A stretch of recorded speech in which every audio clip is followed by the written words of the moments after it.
सेवक सिख पूजन सब आवें, सब गावें हर हर उत्तम बाणी, गाविया सुनिया तिन का हर थाएं पावें, जिन सतगुर की आज्ञा सत सत करमानी।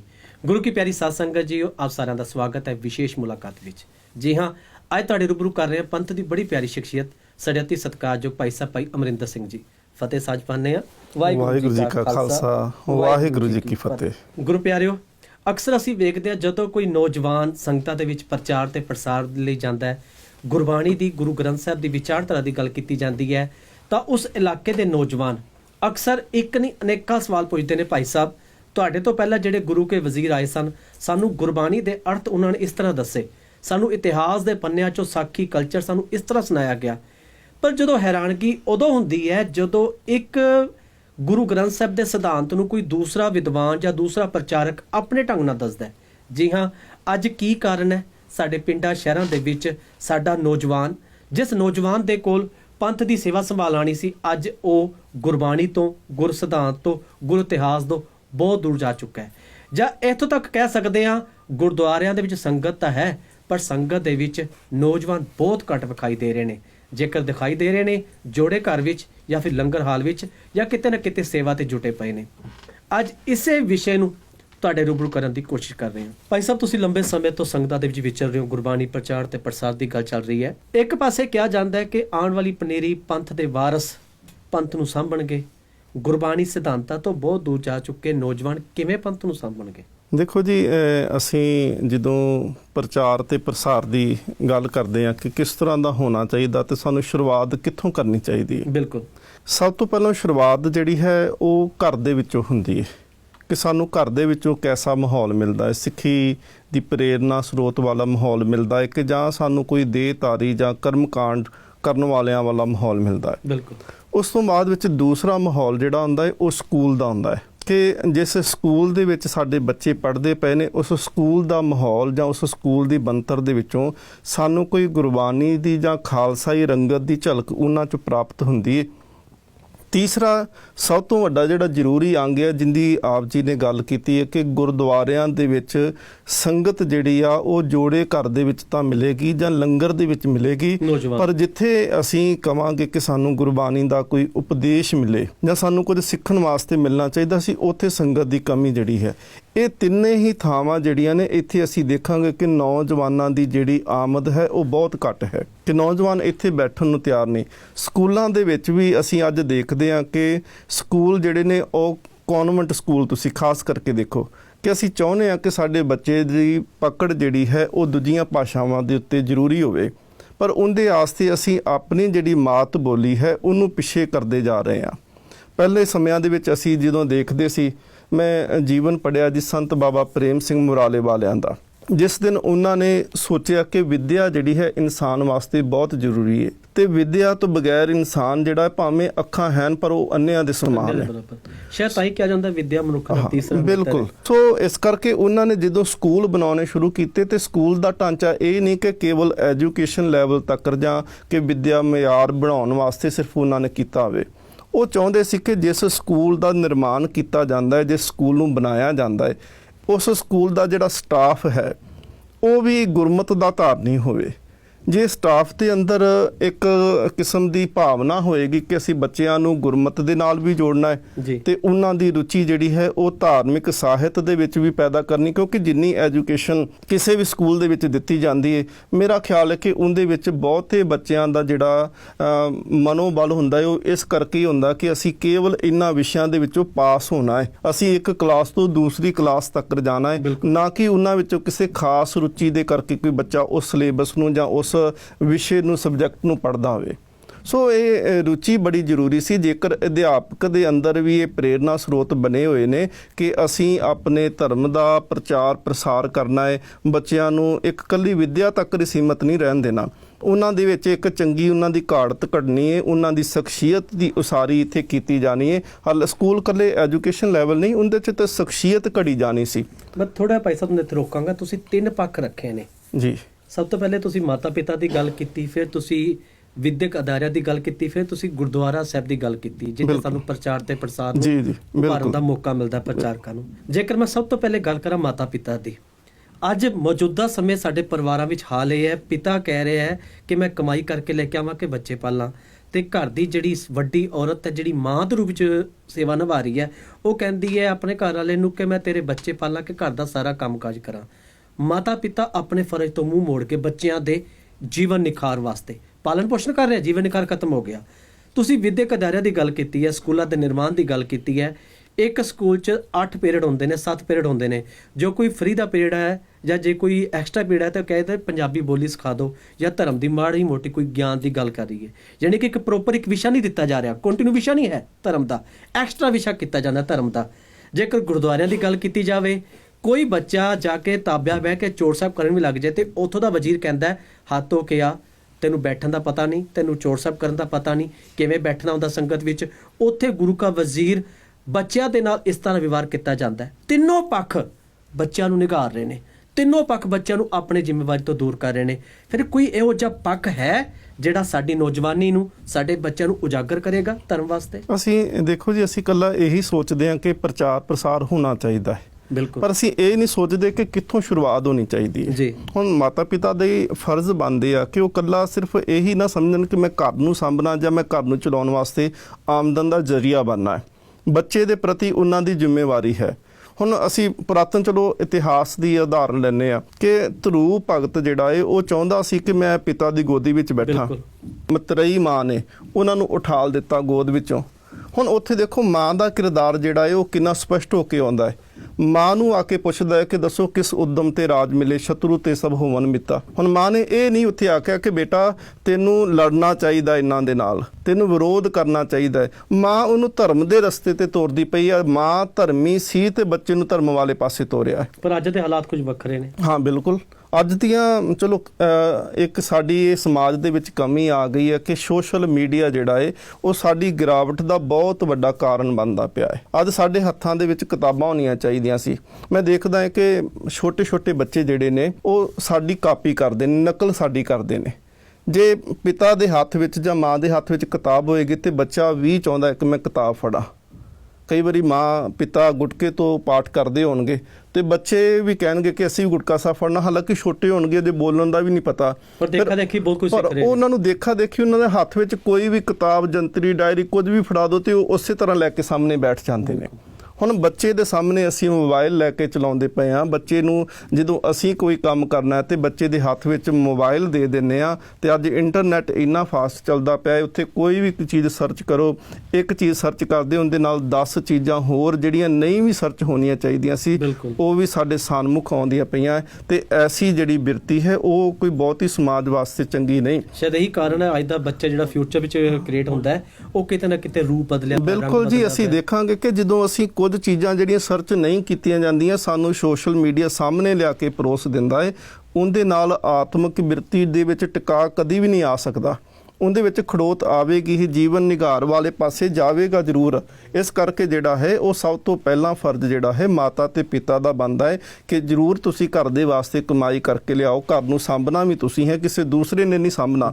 ਪਰ ਜਿਹੜਾ ਸਭ ਤੋਂ ਵੱਡਾ ਫਰਜ਼ ਹੈ ਕਿ ਤੁਹਾਡਾ ਜੀਵਨ ਜਾਂ ਤੁਹਾਡਾ ਆਦਰਸ਼ ਕਹਿ ਲਓ ਜਾਂ ਤੁਹਾਡੇ ਪੂਰੇ ਜੀਵਨ ਦੀ ਸੰਪत्ति ਕਹਿ ਲਓ ਉਹ ਤੁਹਾਡੇ ਬੱਚੇ ਨੇ ਤੇ ਤੁਸੀਂ ਬੱਚਿਆਂ ਦੇ ਉੱਪਰ ਇਨਵੈਸਟ ਕਰਨਾ ਚਾਹੀਦਾ ਸੀ। ਕੇਵਲ ਧਨ ਦੌਲਤ ਇਕੱਠੀ ਕਰ ਲੈਣੀ ਮਾਤਾ ਪਿਤਾ ਦੇ ਫਰਜ਼ ਨਹੀਂ ਨੇ। ਸ਼ਾਇਦ ਇਹੀ ਅੱਜ ਦੇ ਯੂਥ ਵੱਲ ਵੇਖ ਕੇ ਇੱਕ ਵਿਦਵਾਨ ਨੇ ਬੜੇ ਪਿਆਰੇ ਬੋਲ ਆਖੇ ਨੇ ਜਿਹੜੇ ਢੁਕਦੇ ਵੀ ਨੇ, ਤਿਫਲ ਸੇ ਬੂ ਆਏ ਕਿਆ ਮਾँ बाप के किरदार की, दूध तो डिब्बे का है तालीम है सरकार की। ਬਿਲਕੁਲ ਜੀ, ਅਸੀਂ ਗੱਲ ਕੀਤੀ ਸੀ ਕਿ ਗੁਰਦੁਆਰਿਆਂ ਦੇ ਵਿੱਚ ਅਸੀਂ ਛੋਟੇ ਸੀ, ਅਸੀਂ ਦੇਖਦੇ ਸੀ ਕਿ ਜਦੋਂ ਗੁਰਦੁਆਰੇ ਵਿੱਚ ਜਾਣਾ, ਪਹਿਲੇ ਸਮੇਂ ਦੇ ਗ੍ਰੰਥੀ ਸਿੰਘਾਂ ਦਾ ਕਿਰਦਾਰ ਤੇ ਅੱਜ ਦੇ ਵਿੱਚ ਬਹੁਤ ਫਰਕ ਆ ਚੁੱਕਿਆ। ਗੁਰਦੁਆਰੇ ਜਾਣਾ ਉਹਨਾਂ ਨੇ ਕਈ ਤਰੀਕਿਆਂ ਨਾਲ ਬੱਚਿਆਂ ਨੂੰ ਪ੍ਰੇਰਨਾ, ਉਹਨਾਂ ਨੇ ਬੱਚਿਆਂ ਨੂੰ ਸੇਵਾ ਦੇ ਵਿੱਚ ਲਾ ਦੇਣਾ, ਉਹਨਾਂ ਨੇ ਬੱਚਿਆਂ ਨੂੰ ਲਾਲਚ ਦੇ ਦੇਣਾ, ਕੁਝ ਖਾਣ ਵਾਸਤੇ ਪਤਾਸੇ ਦੇ ਦੇਣੇ ਜੋ ਪ੍ਰਸ਼ਾਦ ਦੇ ਰੂਪ ਵਿੱਚ ਹੋਣੇ, ਜਾਂ ਕੁਝ ਕਿਸੇ ਦੇ ਘਰ ਤੋਂ ਕੋਈ ਮਠਿਆਈ ਆਈ ਹੋਣੀ ਤੇ ਉਹ ਬੱਚਿਆਂ ਨੂੰ ਦੇਣੀ ਤਾਂ ਕਿ ਬੱਚੇ ਲਾਲਚ ਦੇ ਕਰਕੇ ਬਾਰ-ਬਾਰ ਗੁਰਦੁਆਰੇ ਆਉਣ ਤੇ ਜਿੱਦ ਕਰੋ ਕਿ ਅਸੀਂ ਸ਼ਾਮ ਨੂੰ ਜਾਂ ਸਵੇਰੇ ਗੁਰਦੁਆਰੇ ਜਾ ਸਕੀਏ। ਬਿਲਕੁਲ। ਪਰ ਅੱਜ ਸੱਚੀ ਗੱਲ ਆ ਕਿ ਬੱਚਿਆਂ ਨੂੰ ਧਾਰਮਿਕ ਵਿੱਦਿਆ ਦਾ ਇੱਕ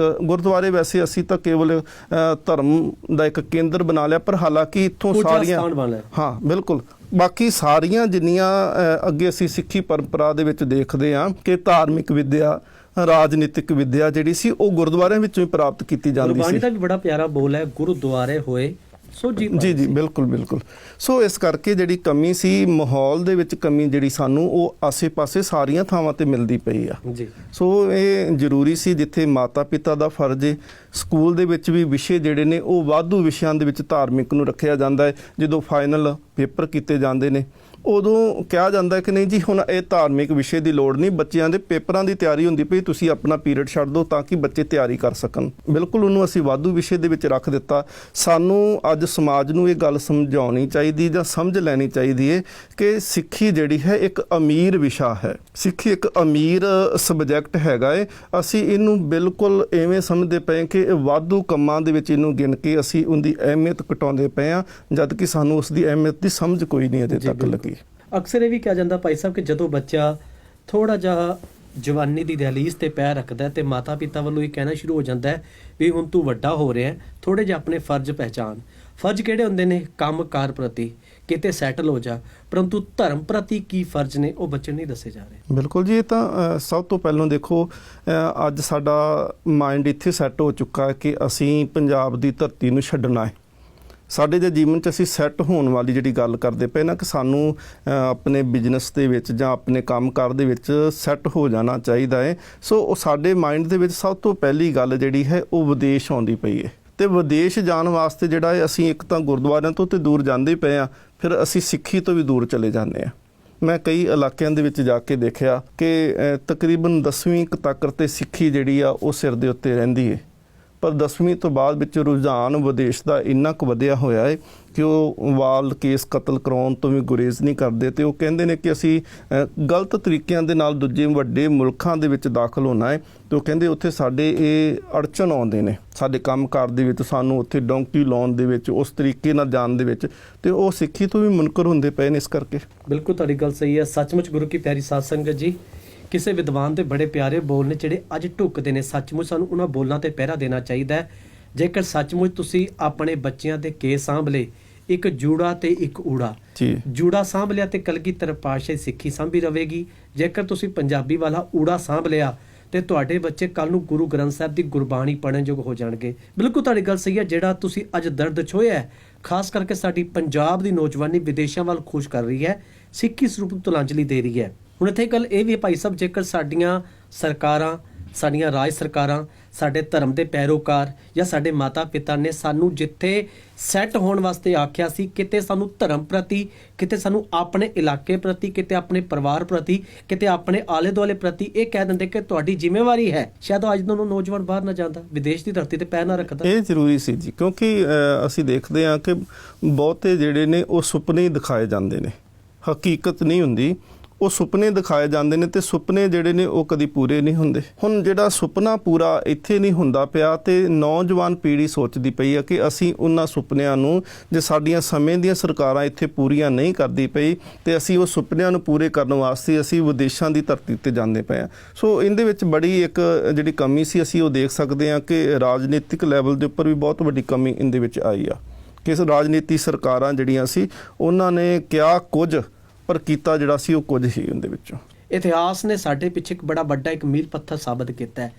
ਜੇਕਰ ਅਸੀਂ ਇਤਿਹਾਸ ਤੋਂ ਨਹੀਂ ਸਿੱਖਾਂਗੇ, ਸ਼ਾਇਦ ਅਸੀਂ ਫਿਊਚਰ ਵਿੱਚ ਨਾ ਜੀ ਸਕੀਏ। ਕੀ ਇਤਿਹਾਸ ਦੀਆਂ ਤੰਦਾਂ ਇਹੋ ਜਿਹੀਆਂ ਵੀ ਨੇ ਜਿਹੜੀਆਂ ਨੌਜਵਾਨੀ ਨੂੰ ਵਿਦੇਸ਼ ਵੱਲ ਧੱਲਦੀਆਂ ਨੇ ਜਾਂ ਜਿਹੜੀ ਨੌਜਵਾਨੀ ਨੂੰ ਸਮਾਜ ਤੋਂ ਮੁਨਕਰ ਕਰਦੀਆਂ ਨੇ? ਨਹੀਂ, ਇਤਿਹਾਸ ਦੇ ਵਿੱਚ ਸਾਨੂੰ ਐਸੀਆਂ ਕੋਈ ਤੰਦਾਂ ਮਹਿਸੂਸ ਨਹੀਂ ਹੁੰਦੀਆਂ, ਪਰ ਇਤਿਹਾਸ ਦੇ ਵਿੱਚ ਜੇਕਰ ਅਸੀਂ ਪੜ੍ਹੀਏ ਕਿ ਜੇ ਸਾਡੇ ਇਤਿਹਾਸਕਾਰ ਜਾਂ ਸਾਡੇ ਸਿੱਖ ਜਿਨ੍ਹਾਂ ਨੇ ਸਿੱਖੀ ਦਾ ਪ੍ਰਚਾਰ ਇਸ ਪੰਜਾਬ ਦੀ ਧਰਤੀ ਤੋਂ ਇਲਾਵਾ ਹੋਰ ਵੀ ਖਿੱਤਿਆਂ ਵਿੱਚ ਕੀਤਾ, ਪਰ ਉਹਨਾਂ ਦੇ ਜੀਵਨ ਦੇ ਵਿੱਚੋਂ ਸਾਨੂੰ ਇਹ ਦੇਖਣ ਨੂੰ ਜ਼ਰੂਰ ਮਿਲਦਾ ਕਿ ਉਹਨਾਂ ਸਿੱਖੀ ਤੋਂ ਨਾ ਕਦੀ ਮੁਨਕਰ ਨਹੀਂ ਹੋਏ। ਉਹਨਾਂ ਦੇ ਅੰਦਰੋਂ ਬਾਣੀ ਦਾ ਜਿਹੜਾ ਸਬਜੈਕਟ ਸੀ ਉਹ ਪਿੱਛੇ ਕਦੀ ਨਹੀਂ ਹੋਇਆ।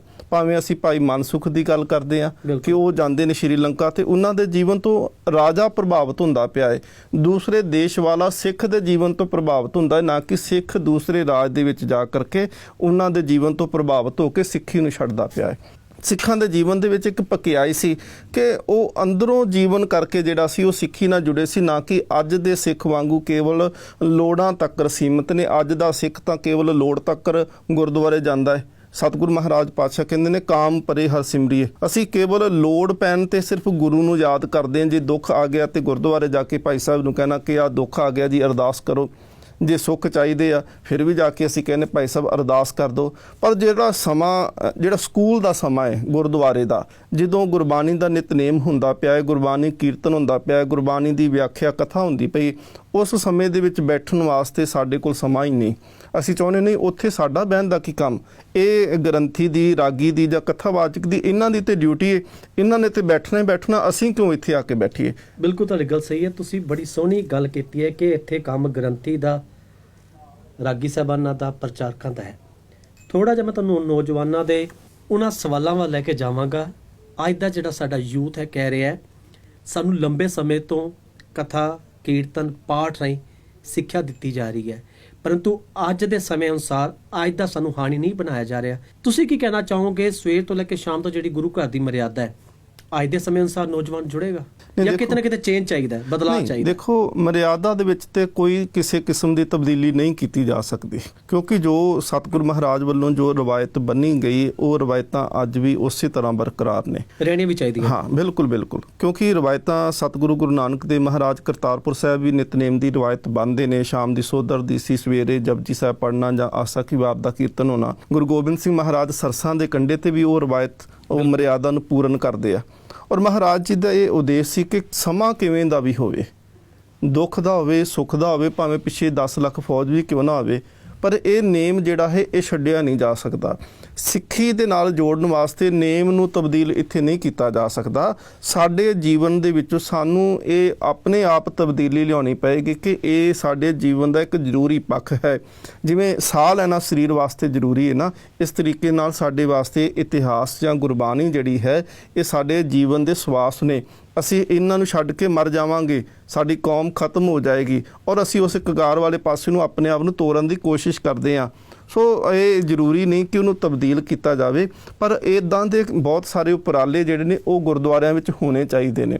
ਗੁਰੂ ਘਰਾਂ ਦੇ ਵਿੱਚ ਜਾਂ ਪਿੰਡਾਂ ਦੇ ਵਿੱਚ ਲਾਇਬ੍ਰੇਰੀਆਂ ਖੋਲ੍ਹਣੀਆਂ ਚਾਹੀਦੀਆਂ ਨੇ। ਇੱਕ ਜਿੱਥੇ ਅਸੀਂ ਪ੍ਰਸ਼ਾਦੇ ਦਾ ਲੰਗਰ ਚਲਾਉਂਦੇ ਆ, ਉੱਥੇ ਸਾਨੂੰ ਲਿਟਰੇਚਰ ਦਾ, ਧਾਰਮਿਕ ਸਾਹਿਤ ਦਾ ਜਿਹੜਾ ਲੰਗਰ ਉਹ ਵੀ ਚਲਾਉਣਾ ਚਾਹੀਦਾ। ਪਿੱਛੇ ਜੇ ਸ਼੍ਰੋਮਣੀ ਗੁਰਦੁਆਰਾ ਪ੍ਰਬੰਧਕ ਕਮੇਟੀ ਨੇ ਇੱਕ ਲਹਿਰ ਸ਼ੁਰੂ ਕੀਤੀ ਸੀ, ਘਰ ਘਰ ਅੰਦਰ ਧਰਮਸ਼ਾਲ। ਬਿਲਕੁਲ, ਉਸ ਲਹਿਰ ਦਾ ਮਨੋਰਥ ਜਿਹੜਾ ਇਹੀ ਸੀ ਕਿ ਜਿਹੜੇ ਬੱਚੇ ਜਾਂ ਜਿਹੜੇ ਲੋਕ ਗੁਰਦੁਆਰਿਆਂ ਵਿੱਚ ਨਹੀਂ ਆਉਂਦੇ, ਜ਼ਰੂਰੀ ਨਹੀਂ ਕਿ ਅਸੀਂ ਹੁਣ ਇਹ ਉਡੀਕੀਏ ਕਿ ਉਹ ਗੁਰਦੁਆਰੇ ਆਉਣ ਤੇ ਤਾਂ ਉਹਨਾਂ ਨੂੰ ਇਸ ਪਾਸੇ ਤੋਰਿਆ ਜਾਵੇ। ਉਸ ਲਹਿਰ ਦਾ ਮਤਲਬ ਸੀ ਕਿ ਅਸੀਂ ਉਹਨਾਂ ਤੱਕ ਪਹੁੰਚ ਕਰੀਏ। ਗੁਰਬਾਣੀ ਦਾ, ਸਾਹਿਤ ਦਾ ਜਿਹੜਾ ਖਜ਼ਾਨਾ ਸੀ ਉਹ ਘਰ ਘਰ ਤੱਕ ਸ਼੍ਰੋਮਣੀ ਗੁਰਦੁਆਰਾ ਪ੍ਰਬੰਧਕ ਕਮੇਟੀ ਉੱਥੇ ਲੈ ਕੇ ਗਈ ਔਰ ਘਰ ਘਰ ਦੇ ਵਿੱਚ ਜਾ ਕੇ ਇੱਕ ਤਾਂ ਉਹ ਲਿਟਰੇਚਰ ਦੇਣਾ ਤੇ ਦੂਸਰਾ ਉਹਨਾਂ ਨੂੰ ਪ੍ਰੇਰਨਾ ਕਰਨੀ ਕਿ ਤੁਸੀਂ ਗੁਰੂ ਘਰ ਦੇ ਵਿੱਚ ਆਓ, ਆਪਾਂ ਬੈਠ ਕੇ ਗੁਰੂ ਨਾਨਕ ਦੇਵ ਮਹਾਰਾਜ ਜੀ ਦੀ ਬਾਣੀ ਦੇ ਨਾਲ ਜੁੜੀਏ। ਹੁਣ ਜਦੋਂ ਇੱਕ ਹਫ਼ਤੇ ਦਾ ਉੱਥੇ ਕੈਂਪ ਪਿੰਡਾਂ ਦੇ ਵਿੱਚ ਰੱਖਿਆ ਜਾਣਾ, ਕੈਂਪ ਦੇ ਵਿੱਚ ਇੱਕ ਹਫ਼ਤੇ ਦੇ ਵਿੱਚ ਇਕੱਲਾ ਜਪਜੀ ਸਾਹਿਬ ਹੀ ਨਹੀਂ, ਉਹਦੇ ਨਾਲ ਜਦੋਂ ਅਸੀਂ ਜਪਜੀ ਸਾਹਿਬ ਕਰਾਉਂਦੇ ਆ, ਉਹਦੇ ਨਾਲ ਨਾਲ ਸਿੱਖ ਇਤਿਹਾਸ ਜਾਂ ਗੁਰਬਾਣੀ ਦੀਆਂ ਹੋਰ ਦਲੀਲਾਂ ਜਾਂ ਰਹਿਤ ਮਰਿਆਦਾ ਦੇ ਜਿਹੜਾ ਪੱਖ ਸੀ ਉਹਨੂੰ ਵੀ ਜਿਹੜਾ ਸੀ ਉਹ ਲੋਕਾਂ ਦੇ ਨਾਲ ਜਾਂ ਉਸ ਸਿੱਖਾਂ ਜਿਹੜੇ ਬਿਲਕੁਲ ਦੂਰ ਸੀ। ਔਰ ਇਹ ਦੇਖਣ ਦੇ ਵਿੱਚ ਵੀ ਬਹੁਤ ਆਇਆ ਕਿ ਜਿਹੜੇ ਲੋਕ ਫਿਰ ਇਹਨਾਂ ਕੈਂਪਾਂ ਦੇ ਵਿੱਚ ਆਉਣਾ ਸ਼ੁਰੂ ਹੋਏ, ਉਹਨਾਂ ਨੇ ਮਹਿਸੂਸ ਕੀਤਾ ਕਿ ਹਾਂ, ਅਸੀਂ ਇੱਕ ਤਾਂ ਸਾਨੂੰ ਸਮਝ ਲੱਗੀ ਕਿ ਜਪਜੀ ਸਾਹਿਬ ਪੜ੍ਹਨਾ ਕਿਵੇਂ ਚਾਹੀਦਾ, ਸਾਡਾ ਉਚਾਰਨ ਠੀਕ ਹੋਇਆ। ਦੂਸਰਾ, ਸਾਨੂੰ ਬਹੁਤ ਕੁਝ ਜਿਹੜਾ ਸੀ ਉਹ ਸਮਝ ਵਿੱਚ ਆਇਆ ਕਿ ਰਹਿਤ ਮਰਿਆਦਾ ਸਾਡੇ ਪੰਥ ਨੇ ਬਣਾਈ ਹੈ ਤੇ ਇਹ ਕਿੰਨੀ ਕੁ ਸਾਡੇ ਜੀਵਨ ਵਿੱਚ ਜ਼ਰੂਰੀ ਹੈ। ਸੋ ਇਹ ਬੜਾ ਵੱਡਾ ਇੱਕ ਉਪਰਾਲਾ ਸੀ ਤੇ ਸਾਨੂੰ ਇਹਦੇ ਉੱਪਰ ਤੁਰਨਾ ਚਾਹੀਦਾ ਹੈ। ਇਹ ਜ਼ਰੂਰੀ ਨਹੀਂ ਕਿ ਇੱਕ ਪਿੰਡ ਦੇ ਵਿੱਚੋਂ ਕੈਂਪ ਲਾ ਕੇ ਜਿਹੜਾ ਸੀ ਉਹ ਵਿਦਵਾਨ ਜਾਂ ਪ੍ਰਚਾਰਕ ਚਲੇ ਗਏ ਤੇ ਉਸ ਤੋਂ ਬਾਅਦ ਵਿੱਚ ਅਸੀਂ ਉਹਨੂੰ ਬਿਲਕੁਲ ਫਿਰ ਖਾਲੀ ਛੱਡ ਦਈਏ।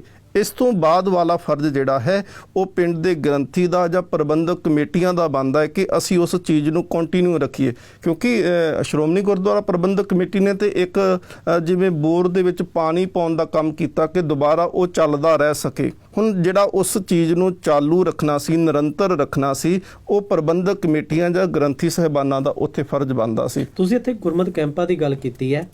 ਅਕਸਰ ਵੇਖਿਆ ਜਾਂਦਾ ਜਿਹੜੀ ਚੀਜ਼ ਗੁਰਮਤਿ ਕੈਂਪਾਂ 'ਚ ਸਿਖਾਈ ਜਾਂਦੀ ਹੈ ਸ਼ਾਇਦ ਉਹ ਗੁਰਮਤਿ ਸਮਾਗਮਾਂ ਵਿੱਚ ਨਾ ਸਿਖਾਈ ਜਾਂਦੀ ਹੋਵੇ। ਗੁਰਮਤਿ ਸਮਾਗਮ ਦੀ ਆਪਣੀ ਇੱਕ ਮਰਿਆਦਾ ਹੈ, ਗੁਰਮਤਿ ਕੈਂਪਾਂ ਦੀ ਆਪਣੀ ਇੱਕ ਮਰਿਆਦਾ ਹੈ। ਆਉਣ ਵਾਲੇ ਸਮੇਂ ਦੇ ਵਿੱਚ ਮਲਟੀਮੀਡੀਆ ਦਾ ਯੁੱਗ ਹੈ, ਬਹੁਤ ਕੁਝ ਚੇਂਜਸ ਆ ਰਹੀਆਂ ਨੇ ਸਮਾਜ ਵਿੱਚ। ਅੱਜ ਦਾ ਯੂਥ ਚਾਹੁੰਦਾ ਹੈ ਕਿ ਮੈਂ ਇੱਕ ਕਲਿੱਕ ਦੇ ਉੱਪਰ ਪੂਰਾ ਸਮਾਜ ਦੇਖ ਲਵਾਂ, ਇੱਕ ਕਲਿੱਕ ਦੇ ਉੱਪਰ ਮੇਰੇ ਕੋਲ ਪੂਰੀ ਇਨਫੋਰਮੇਸ਼ਨ ਆ ਜਾਵੇ ਤੇ ਆਂਦੀ ਵੀ ਹੈ। ਕੀ ਕੋਈ ਇਹੋ ਜਿਹਾ ਪ੍ਰਬੰਧ ਵੀ ਹੈ ਕੀ ਕੋਈ ਇਹੋ ਜਿਹਾ ਸਿਸਟਮ ਵੀ ਹੈ ਜਿਹੜਾ ਯੂਥ ਕਦੀ ਗੁਰੂ ਘਰ ਸੇਵਾ ਵਾਸਤੇ ਤਾਂ ਆਉਂਦਾ ਹੈ, ਦਾਲ ਦੀ ਬਾਲਟੀ ਤਾਂ ਚੱਕ ਲੇਗਾ ਪਰੰਤੂ ਉੱਥੇ ਨਿਤਨੇਮ ਦਾ ਗੁਟਕਾ ਚੱਕਣਾ ਔਖਾ ਹੋ ਜਾਏਗਾ? ਕੋਈ ਇਹੋ ਜਿਹਾ ਪ੍ਰਬੰਧ ਵੀ ਹੈ, ਕਿਵੇਂ ਯੂਥ ਨੂੰ ਜੋੜਿਆ ਜਾਵੇ ਅੱਜ ਦੇ ਯੁੱਗ ਅਨੁਸਾਰ? ਦੇਖੋ ਜੀ, ਅਸੀਂ ਚਲੋ ਦੇਖਦੇ ਹਾਂ ਕਿ ਸਾਡੇ ਕੋਲ ਸੋਸ਼ਲ ਮੀਡੀਆ ਹੈ ਜਾਂ ਸਾਡੇ ਕੋਲ ਐਂਡਰੋਇਡ ਜਾਂ ਐਪਲ ਵਰਗੇ ਫੋਨ ਅਸੀਂ ਲੈ ਕੇ ਰੱਖਦੇ ਹਾਂ। ਜੀ। ਤੁਸੀਂ ਦੇਖੋ ਕਿ ਇਹਨਾਂ ਦੇ ਵਿੱਚ ਅਸੀਂ ਜਦੋਂ ਪਾਠ ਕਰਦੇ ਹਾਂ, ਗੁਰਬਾਣੀ ਦਾ ਪਾਠ ਕੀਤਾ ਜਾਂਦਾ, ਹਾਲਾਂਕਿ ਚਲੋ ਮੁਬਾਰਕ ਬਾਣੀ ਪੜ੍ਹੀ ਜਾਂਦੀ ਹੈ, ਤੁਸੀਂ ਉਹਦੇ ਚੋਂ ਨਿਤਨੇਮ ਕਰਦੇ ਹੋ, ਸਹਿਜ ਪਾਠ ਕਰਦੇ ਹੋ, ਇੱਕ ਕਲਿੱਕ ਦੇ ਨਾਲ ਤੁਸੀਂ ਜਿਹੜਾ ਮਰਜ਼ੀ ਅੰਗ ਖੋਲਦੇ ਹੋ, ਉਹਦੇ ਅਰਥ ਦੇਖ ਲੈਂਦੇ ਹੋ। ਬਿਲਕੁਲ। ਪਰ ਇੱਕ ਦੇਖੋ, ਉਹ ਵੀ ਲੋੜ ਪੈਣ ਤੇ। ਹਾਂ, ਲੋੜ ਪੈਣ ਤੇ। ਪਰ ਦੇਖੋ, ਜਦੋਂ ਪੁਰਾਤਨ ਜਿਹੜੇ ਵਿਦਵਾਨ ਸੀ ਉਹ ਕਿਸੇ ਸ਼ਬਦ ਦੀ ਖੋਜ ਕਰਦੇ ਸੀ ਤੇ ਉਹ ਸੈਂਚੀ ਨੂੰ ਜਦੋਂ ਖੋਜਦੇ ਨੇ, ਖੋਲਦੇ ਨੇ, ਹੁਣ ਇੱਕ ਸ਼ਬਦ ਜਾਂ ਇੱਕ ਵਿਸ਼ੇ ਨੂੰ ਲੱਭਣ ਵਾਸਤੇ ਉਹ ਕਈ ਅੰਗ ਪੜ੍ਹ ਲੈਂਦੇ ਸੀ। ਉਹ ਜਦੋਂ ਕਈ ਅੰਗਾਂ ਨੂੰ ਪੜ੍ਹਿਆ ਜਾਂਦਾ ਸੀ ਤੇ ਬਹੁਤ ਸਾਰੇ ਐਸੇ ਹੋਰ ਸ਼ਬਦ ਸਨ ਜਿਨ੍ਹਾਂ ਦੇ ਉੱਤੋਂ ਨਿਗਾਹ ਨਿਕਲਦੀ ਸੀ, ਜਿਨ੍ਹਾਂ ਨੂੰ ਪੜ੍ਹਿਆ ਜਾਂਦਾ ਸੀ ਜਾਂ ਉਹ ਕੰਠ ਹੋ ਜਾਂਦੇ ਸੀ। ਸੋ ਸੋਸ਼ਲ ਮੀਡੀਆ ਜਿਹੜਾ ਹੈ ਜਾਂ ਅੱਜ ਦੀ ਟੈਕਨੋਲੋਜੀ ਕਹਿ ਸਕਦੇ ਆ, ਉਹ ਕਾਰਗਰ ਤਾਂ ਹੈ, ਪਰ ਜਿਹੜੀ ਪੁਰਾਤਨ ਮਰਿਆਦਾ ਸੀ, ਜਿਹੜੀ ਪਰੰਪਰਾਵਾਂ ਜਿਹੜੀਆਂ ਸਨ, ਉਹ ਬਹੁਤ ਪ੍ਰਭਾਵਸ਼ਾਲੀ ਸਨ। ਉਹਦੇ ਨਾਲ ਕਿਤੇ ਨਾ ਕਿਤੇ ਸਾਡਾ, ਕਿਉਂਕਿ ਅਸੀਂ ਕੋਈ ਵੀ ਚੀਜ਼ ਜਦੋਂ ਪੜ੍ਹਦੇ ਹਾਂ ਨਾ, ਇੱਕ ਵਾਰੀ ਪੜ੍ਹਦੇ ਹਾਂ, ਸਾਡੇ ਦਿਮਾਗ ਦੇ ਵਿੱਚ ਪੂਰੀ ਤਰ੍ਹਾਂ ਨਹੀਂ ਬੈਠਦੀ। ਉਹਨੂੰ ਬਿਠਾਉਣ ਵਾਸਤੇ ਬਾਰ-ਬਾਰ ਨਿਰੰਤਰ ਉਹਦਾ ਉਚਾਰਨ ਕੀਤਾ। ਹਾਲਾਂਕਿ ਸੰਪਰਦਾਵਾਂ ਜਿਹੜੀਆਂ ਨੇ ਉਹ ਇਸ ਚੀਜ਼ ਦੇ ਉੱਪਰ ਬਹੁਤ ਵਧੀਆ ਉਹਨਾਂ ਨੇ ਪਿਛਲੇ ਸਮੇਂ 'ਚ ਕੰਮ ਕੀਤਾ ਕਿ ਜਦੋਂ ਕਿਸੇ ਨੇ ਗੁਰਬਾਣੀ ਸੰਥਿਆ ਲੈਣੀ ਤੇ ਉਹਨੂੰ ਕਹਿਣਾ ਕਿ ਇਹਨੂੰ ਬਾਰ-ਬਾਰ ਪੜ੍ਹੋ ਤਾਂ ਕਿ ਤੁਹਾਡੇ ਜਿਹੜੇ ਇਹ ਸ਼ਬਦ ਜਿਹੜੇ ਨੇ ਕੁਝ ਪੱਕ ਜਾਣ, ਤੁਹਾਡੀ ਜੀਭ ਦੇ ਉੱਪਰ ਚੜ ਜਾਣ, ਤੁਸੀਂ ਇਹਨਾਂ ਦਾ ਉਚਾਰਨ ਸਹੀ ਕਰ ਸਕੋ। ਹੁਣ ਅਸੀਂ ਅੰਗਰੇਜ਼ੀ ਭਾਸ਼ਾ ਜੇਕਰ ਜ਼ੋਰ ਦਿੰਦੇ ਹਾਂ ਕਿ ਨਹੀਂ, ਅੰਗਰੇਜ਼ੀ ਬਹੁਤ ਜ਼ਰੂਰੀ ਹੈ, ਇਹ ਵਰਲਡ ਲੈਂਗੁਏਜ ਹੈਗੀ ਹੈ, ਜਿੱਥੇ ਵੀ ਤੁਸੀਂ ਵਿਸ਼ਵ ਦੇ ਵਿੱਚ ਜਾਓ ਇਹ ਤੁਹਾਡੇ ਕੰਮ ਆਏਗੀ। ਪਰ ਅੰਗਰੇਜ਼ੀ ਇਕੱਲੀ ਆਉਂਦੀ ਹੋਵੇ ਤੇ ਅਸੀਂ ਪੰਜਾਬੀ ਗੁਰੂ ਗ੍ਰੰਥ ਸਾਹਿਬ ਜੀ ਦੀ ਗੁਰਬਾਣੀ ਦਾ ਪਾਠ ਜਿਹੜਾ ਉਹ ਸ਼ੁੱਧ ਤਰੀਕੇ ਨਾਲ ਬਿਲਕੁਲ ਹੀ ਨਹੀਂ ਕਰ ਸਕਦੇ, ਕਿਉਂਕਿ ਜਿਹੜਾ ਰਾੜਾ ਸ਼ਬਦ ਹੈ ਉਹ ਅੰਗਰੇਜ਼ੀ ਦੇ ਵਿੱਚ ਜਿਹੜਾ ਲਿਖਣਾ ਹੋਵੇ ਜਾਂ ਬੋਲਣਾ ਹੋਵੇ ਤੇ ਉਹਦਾ ਉਚਾਰਨ ਸਹੀ ਤਰੀਕੇ ਨਾਲ ਨਹੀਂ ਹੋ ਸਕਦਾ। ਮੈਂ ਸ਼ੁਰੂਆਤ ਦੇ ਵਿੱਚ ਤਾਂ ਹੀ ਕਿਹਾ ਸੀ ਕਿ ਸਾਡਾ ਇਤਿਹਾਸ, ਸਾਡਾ ਵਿਰਸਾ ਜਾਂ ਸਾਡੀ ਸਿੱਖੀ ਜਿਹੜੀ ਹੈ ਇੱਕ ਅਮੀਰ ਵਿਸ਼ਾ ਹੈ ਤੇ ਉਸੇ ਤਰ੍ਹਾਂ ਪੰਜਾਬੀ ਜਿਹੜੀ ਹੈ ਇਹ ਅਮੀਰ ਭਾਸ਼ਾ ਹੈ, ਇਹ ਆਪਣੇ ਆਪ ਦੇ ਵਿੱਚ ਸੰਪੂਰਨ ਹੈ। ਇਹਨੂੰ ਕਿਸੇ ਦੂਸਰੇ ਅੱਖਰ ਦੀ ਸਹਾਇਤਾ ਨਹੀਂ ਲੈਣੀ ਪੈਂਦੀ, ਕੋਈ ਵੀ ਸ਼ਬਦ ਜਿਹੜਾ ਉਚਾਰਨ ਕਰਨ ਵਾਸਤੇ ਇਹ ਆਪਣੇ ਆਪ ਵਿੱਚ ਸੰਪੂਰਨ ਸੀ। ਬਿਲਕੁਲ ਤੁਹਾਡੀ ਗੱਲ ਸਹੀ ਭਾਈ ਸਾਹਿਬ। ਸੱਚਮੁੱਚ ਅੱਜ ਲੋੜ ਹੈ ਗੁਰੂ ਕੀ ਪਿਆਰੀ ਸਾਧ ਸੰਗਤ ਜੀ ਸਾਨੂੰ ਆਪਣੇ ਬੱਚਿਆਂ ਵੱਲ ਧਿਆਨ ਦੇਣ ਦੀ, ਤਾਂ ਜੋ ਸਾਡਾ ਬੱਚਾ ਕੇਵਲ ਵਿਦਿਅਕ ਅਦਾਰਿਆਂ ਤੱਕ ਸੀਮਤ ਨਾ ਰਹੇ ਜਾਂ ਕਿਸੇ ਸੰਸਥਾ ਤੱਕ ਸੀਮਤ ਨਾ ਰਹੇ। ਅਸੀਂ ਆਪਣਾ ਵੱਡਮੁੱਲਾ ਫਰਜ਼ ਪਹਿਚਾਨੀਏ ਤੇ ਆਪਣੇ ਬੱਚੇ ਨੂੰ ਕੇਵਲ ਪਰਿਵਾਰ ਦੇ ਭਵਿੱਖ ਵਾਸਤੇ ਸੀਮਤ ਨਾ ਕਰੀਏ, ਉਹ ਸਮਾਜ ਦਾ ਵੀ ਭਵਿੱਖ ਹੈ, ਉਹ ਪੰਥ ਦਾ ਵੀ ਭਵਿੱਖ ਹੈ। ਭਾਈ ਸਾਹਿਬ ਤੁਹਾਡਾ ਬਹੁਤ ਬਹੁਤ ਧੰਨਵਾਦ। ਬੜੇ ਥੋੜ੍ਹੇ ਸਮੇਂ ਦੇ ਵਿੱਚ ਤੁਸੀਂ ਬੜੀ ਵੱਡੀ ਇੱਕ ਵਿਸਥਾਰਪੂਰਵਕ ਜਾਣਕਾਰੀ, ਕਿਵੇਂ ਅਸੀਂ ਆਪਣੇ ਬੱਚਿਆਂ ਨੂੰ ਕਿਵੇਂ ਫਰਜ਼ ਪਹਿਚਾਨੀਏ, ਮਾਤਾ ਪਿਤਾ ਦਾ ਫਰਜ਼, ਵਿਦਿਅਕ ਅਦਾਰਿਆਂ ਦਾ ਫਰਜ਼, ਬੜੀ ਸੋਹਣੀ ਤੁਸੀਂ ਜਾਣਕਾਰੀ ਦਿੱਤੀ। ਤੁਹਾਡਾ ਬਹੁਤ ਬਹੁਤ ਧੰਨਵਾਦ। ਵਾਹਿਗੁਰੂ ਜੀ ਕਾ ਖਾਲਸਾ, ਵਾਹਿਗੁਰੂ ਜੀ ਕਾ ਖਾਲਸਾ, ਵਾਹਿਗੁਰੂ ਜੀ ਕੀ ਫਤਿਹ।